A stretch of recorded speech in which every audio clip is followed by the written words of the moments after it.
اس کی فضیلت ہے، اس مہینے کی برکت ہے، اس رات کی برکت ہے۔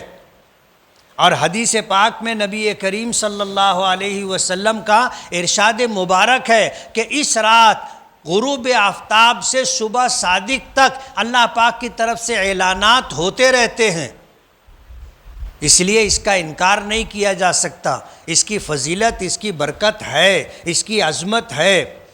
اور کچھ لوگ ایسے ہیں جو اس میں غلو کرتے ہیں کہ جو کام یا جو فضیلت کی باتیں اور اعمال قرآن کریم میں نہیں ہیں، نبی کریم صلی اللہ علیہ وسلم نے نہیں بتائے، وہ ہم لوگوں کو بتانا چالو کر دیتے۔ پمفلٹ چھپتا ہے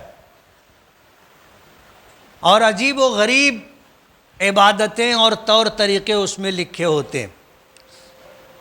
اس میں ایک ایسا بھی لکھا ہوتا ہے کہ جو آدمی اس رات میں غسل کرے گا تو جتنے پانی کے قطرے اس کے بدن پر پڑ کر کے گریں گے، ہر قطرے کے بدلے میں اتنی نیکی ملے گی۔ لوگ حمام میں گھس جاتے، نکلتے ہی نہیں نا۔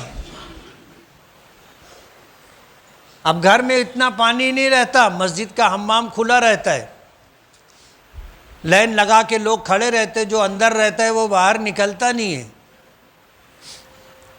بہت ساری من گھڑت روایتیں اس رات کی فضیلت سے متعلق لوگوں کو بتائی جاتی ہیں جو نبی کریم صلی اللہ علیہ وسلم نے بھی نہیں بتائی، صحابہ کرام کو نہیں معلوم، تابعین کو نہیں معلوم، اولیاء کرام اور بزرگان دین کو نہیں معلوم، آج کچھ لوگوں کو معلوم ہو گیا۔